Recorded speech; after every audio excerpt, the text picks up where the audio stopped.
Hey, today I'm sharing with you 5 things you can remove from your home or avoid using in your home to reduce your stresses and alleviate some of your anxieties using these basic Feng Shui principles. Almost 50% of our time is spent in home, and even more if you work from home. Can you believe it? Like that most of our day is spent within the 4 walls of our house. And obviously wherever we spend most of our time and who we spend most of our time with has a major effect on our mood.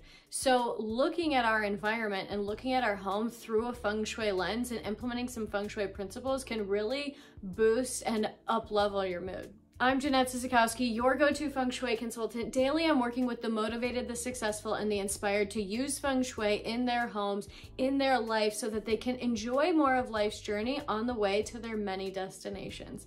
Let's get into it.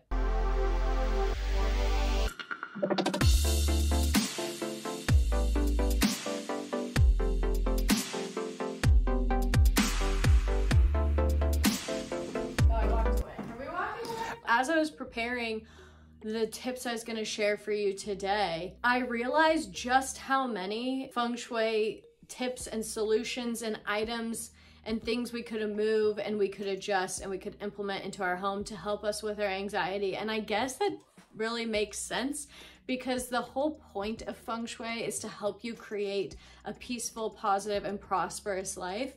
And you could argue that peace and prosperity and positivity are the opposite of stressors and anxieties. So I don't know why I surprised myself, but then I had to narrow down my list. And P.S.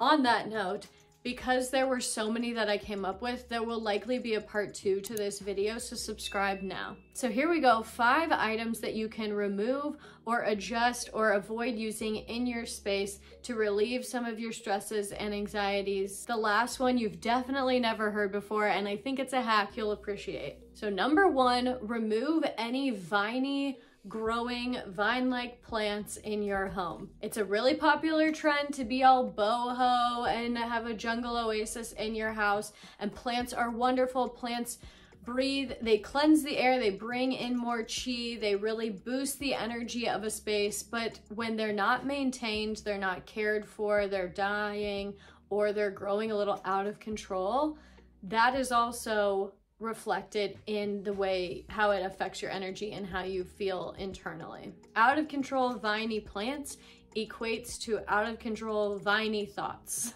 An overabundance in plants can also affect your energy in surprisingly not helpful ways, especially if you are a personal energy number or personal element that does not mix well with wood. If you don't know your personal energy number or element yet, there's a description in the link of this video, or a link in the description of this video that you can click to find out for free what your personal energy number and element are. Particularly earth people, if your element is earth, wood controls earth in the elemental cycle. And so if you are feeling out of control from your thoughts, not very grounded, that wood is controlling you and not helping you regain stable ground. The same can be true for a weak water element. So go check out your element. Here's a great real life example for you from a client of mine, Christina Browning.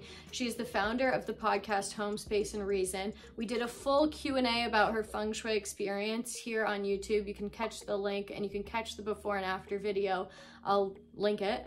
But in that video, she mentions that there's certain rooms where her husband there's certain rooms where they just all didn't feel too hot. They didn't use the word stress and anxiety, but it was similar symptoms of just not feeling supported and energized and uplifted in a space. And they couldn't really put their finger on why.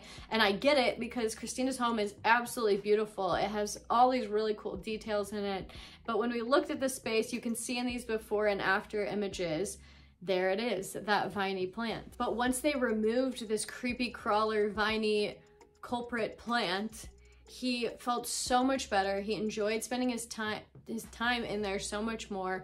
In the video, she mentions that they pulled out even more of the plants, and it just, even though plants are beautiful and we all love them, it gave more space and the room felt more clear, and there was more clarity and just airiness and life in the room. The number 2 item to remove from your home or limit using if you're feeling stressed out and anxious are a lot of patterns.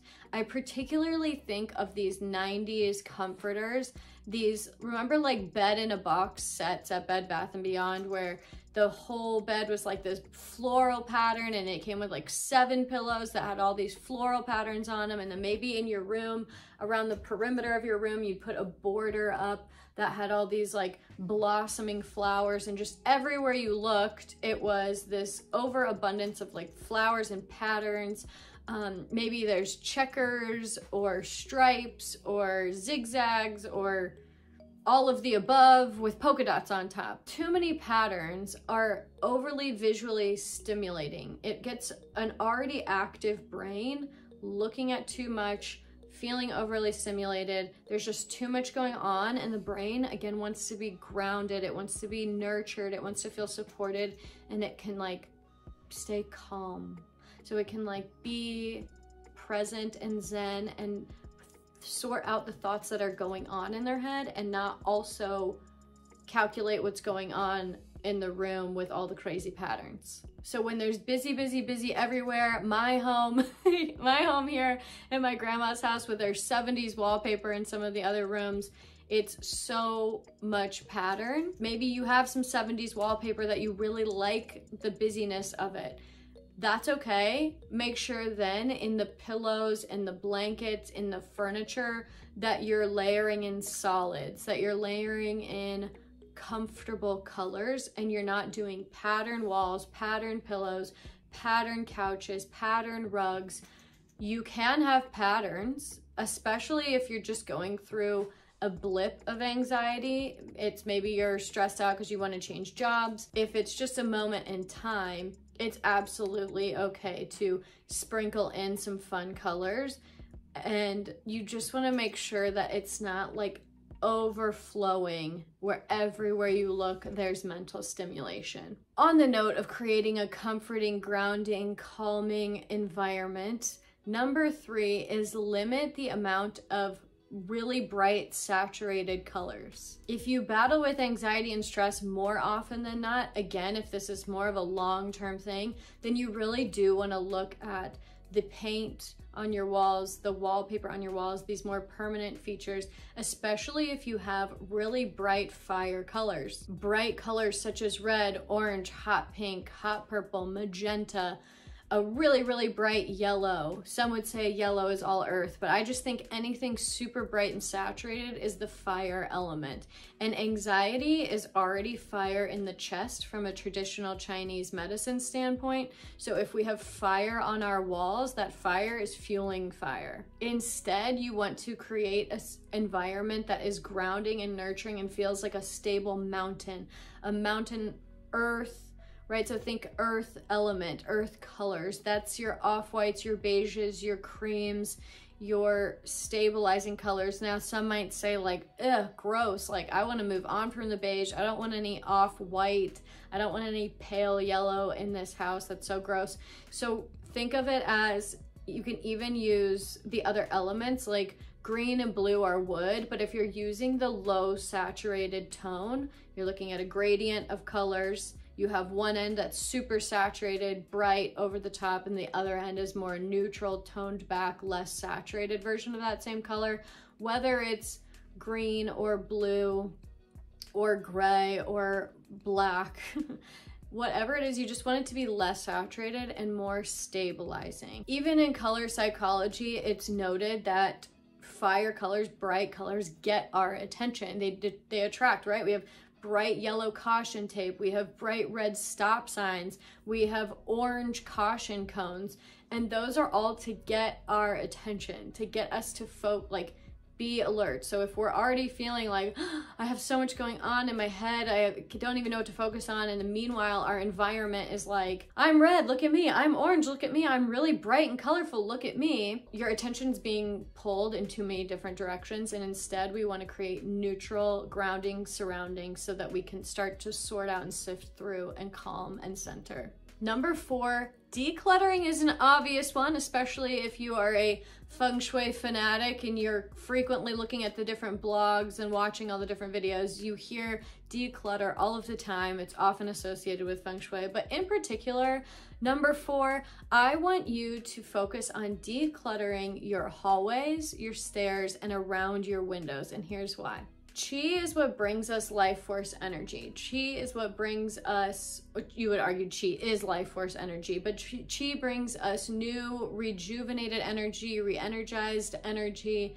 It just brings us new opportunities and like feeling of hope. And Qi comes in from the exterior. Real Qi is created from our external environment. So that's coming in from the windows, that's coming in from the doorways. And then our energy, us as people, we carry that throughout our homes in the hallways. See the hallways in your home as like the veins in your body. So veins in your body carry blood, carry oxygen, and pump it and fuel it all through us so that we live. Hallways are like the veins of our home, and our hallways carry that life force energy to all the different rooms.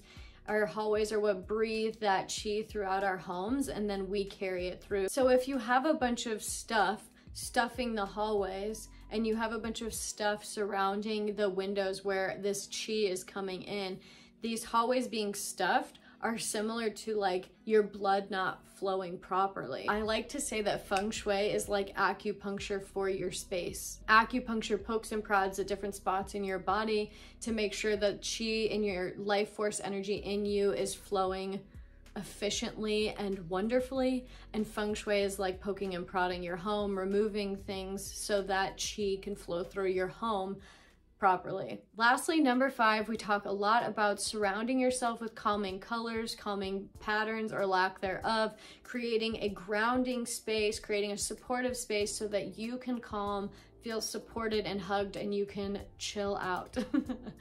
But you might be at a point where you're like, I have no time to paint, remove wallpaper, absolutely not. The clutter is so overwhelming, I don't know where to start. And so you just need, you can't even. Here's what I recommend for you, and here's the best place to start. Remember I said that Qi is originated from the exterior. Qi comes from our environment. Feng Shui, the original Feng Shui was Feng Shui Forms School. So let's go to the source outside. Number 5, what I want you to do is I want you to go literally ground yourself.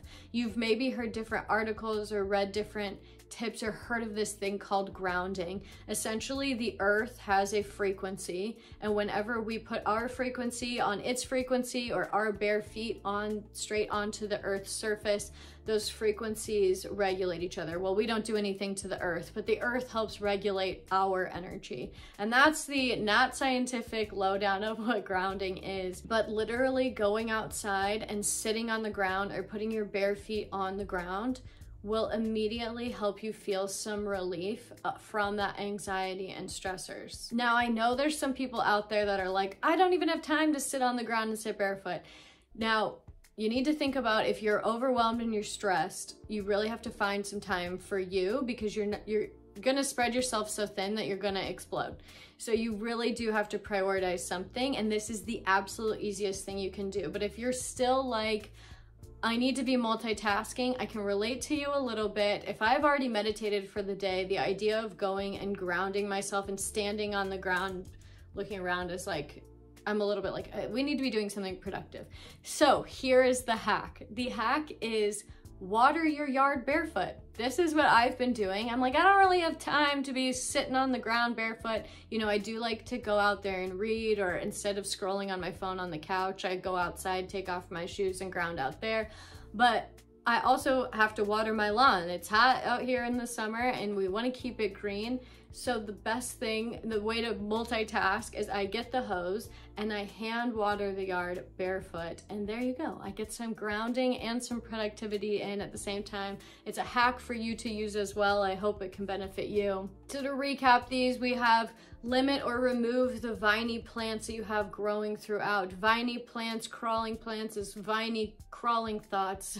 2 is limit the patterns throughout your house. Limit the patterns on the pillows, the wallpapers, the couches, the carpets. Limit the patterns. 3 is avoid really bright or dramatic, over-the-top colors. Avoid an overabundance of that fire element. 4 was decluttering, but decluttering in specific areas.